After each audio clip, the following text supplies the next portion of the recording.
যায় না, উনি ব্যবসা ক্লোজই করে দেবে। করে দেওয়ার পরে ইন্ডিয়ান মাছের আমি ফালাম, আমি পাওয়ার পরে বললাম কি যে আপনি আমার ইন্ডিয়ান মাছ দেন। তো উনি কোনো প্রকারে দেবে না, বলতেছে এ হয় না গেড়ে ছাড়লে। আপনি ওই সময় ইন্ডিয়া চাচ্ছেন কি জন্য? আমার তো প্রথম এক্সপিরিয়েন্স শোন। আর আমি ঘটনা হয়েছে গো ভাই, এই চাষে আমি খুব চ্যালেঞ্জিং এই করতে খুব পছন্দ করি। তা ওনারা বলার পরে উনি বলতেছে এই আপনি নিয়েন না, এতে মাছ হয় না, এই গেড়ে ছাড়েন না। আমি বলতেছি আর যা হবে আমার কপাল, আপনি দেহে শুনে একটু ভালো গতি দিয়ে এক সাইজ দিয়ে আমার ফোনা করেন। উনি ওই জায়গাতে মাছ ফাটায় দিত, পার্টি রাস্তায়ও দাঁড়াতো না, মাছ আমার গেড়ে নিয়ে আসতো। ডাইরেক্ট গেড়ে নিয়ে আসতো? হয়, গেড়ে নিয়ে আসতো। প্রথম বছর মাছ চাষ করার পরে মাছ যেই ধরি, মাছ বটতলায় বিক্রি করি, মাছ যে নতুন মাছ কেউ বিশ্বাস করে না। হ্যাঁ হ্যাঁ। আপনার মদ্দা যে মাছটা 200 গ্রাম, মায়া যে মাছটা আপনার 80 গ্রাম 100 গ্রাম, এই যে নতুন মাছ কেউ বিশ্বাস করে? টেবিলে ডালে দিলি ধরেন সে সময় তো আর এখনের মতো এত দাম ছিল না মাছে, আপনার 1100 1150 টাকা বিক্রি হতো। এখন লোকজন আমার কাছে জিজ্ঞাসা করে এই আপনি কই পাইছেন? পরে উনি আমার বলতেছে কি আপনার তো এলাকায় ভালো পরিস্থিতি, আপনি খালি গেড়ে ছাড়বেন কেন, কিছু মাছ আপনি বিক্রি করেন। সেইভাবে মোটামুটি গেড়ে ছাড়ি, কম বেশি বিক্রিও করি। আর সেই সময় তার কারণ আমি তো ওনার একজনেরই মাছ নিই, যার জন্যই উনি মাছটা আমার অনেক হিসাব করে দেয়। মাছগুলো একই রকম, সবসময় একই রকম মাছ আসে? সবসময় একই রকম মাছ আসে? একই রকম আসে, ধরেন অনেক সময় আছে একটু ছোটো একটু বড়ো, ওর মাছ কিন্তু ওই সেম মাছ? সেম মাছ। তার মানে এখন আপনাকে যে কথা একটু আগে বললেন ফিরি দিল নদীর মাছ? না না না, নদীর মাছ আপনার নদীর মাছ তো বাড়ে কম।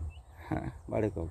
আপনার এই যে মাছ গেড়ে যদি ছাড়া হয় 4 মাস 5 মাস পরে ইজিভাবে বিক্রি করা যায়, যা বাগদাও 5 মাসে হারভেস্ট হয় না। সেখানে আমার গলদা হারবে, এই ইনফরমেশন কিন্তু কেউ জানেই না, সবাই ভয় পায়।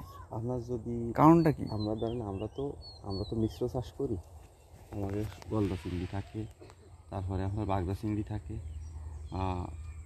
গলদা চিংড়ি পুরনো পিস থাকে।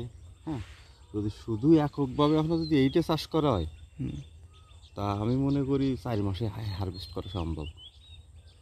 4 মাসেই? হ্যাঁ, আপনার খাবারটা যদি হাই টেম্পারের খাবার খাওয়ানো হয়, ধরেন মানসম্পন্ন, ধরেন আপনি অবন্তী ফিড বা ইন্ডিয়ান মানসম্পন্ন ফিড যদি খাওয়ানো হয় 4 মাসে হারভেস্ট হবে। তাতে মানে সবচেয়ে ভালো একটা সুযোগ, কিন্তু আমাদের 1% লোকে কাজটা করে না। তো আপনার এই যে মাছ, এরপর মাছ আনবেন কবে? আসাদুল জমশেদ যে মাছ দেয়, এই মাছ আপনার মাছ তো রেগুলারই আসতেছে, আজকেও মাছ আইছে, কিন্তু মাছ আজকেও বাইরে যা পাঠাইছি। তাহলে সব দিক থেকে আপনার এই ঘেরের জগতে যে এত মাছ ছাড়েন সব মেদিনীপুরে, এবং খুব ভালো রেজাল্ট আলহামদুলিল্লাহ। এটা আসলে আর এখন এই সুবিধাই, এটাই কয় বছর ধরে? শুরু থেকে এটাই? শুরু থেকে এটা না, শুরু থেকে আপনার ন্যাচারাল দিয়ে। এইটা কতদিন যাবো এই মজা পাইলেন কবে? এই যে মজা পাইলেন এখন? মজা পাইছি ধরেন ইন্ডিয়ান মাছ ছাড়া ধরেছি ধরেন আপনার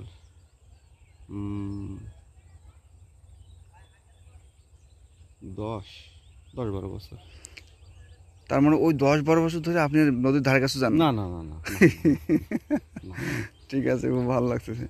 আর এখানে ওই খাবার পরিচর্যা তো খুব বেশি না, দুর্ঘটনা শুধু অক্সিজেনের মধ্যে হয়, অন্য মাছ থাকলে অক্সিজেন ফল করে। এটা যদি আপনার যদি মাছে যদি অধিক ঘনত্ব হয়ে যায়, তখনই হচ্ছে আপনার, ধরেন আমি আপনার বলি আমার এই যে গেড়ে, এই গেড়ে আমার 500-600 যদি আপনার সাদা মাছ থাকে, তারপরে যদি ধরেন বাগদা পর্যাপ্ত পরিমাণে থাকে, যদি গলছে, তাইলে অক্সিজেন ফেল করবে, ওরা ফেল করবে, ওরা অর্গানিজম বেশি হলে বা ফেল করবে।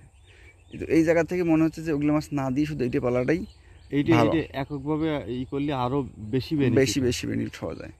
এবং ওগুলো মাছ তো ঝামেলা করে, খাবার খায়, নষ্ট করে। ধরেন আপনার বাগদা চিংড়ির আপনার ভাইরাসের প্রবণতা আছে, তারপরে আপনার ফ্লোটিং ফিডের আপনার ব্যাপক হারে খাবার খায়, বর্তমানে অনেক দাম। ওটার একটা ওই সাইড এফেক্ট আছে।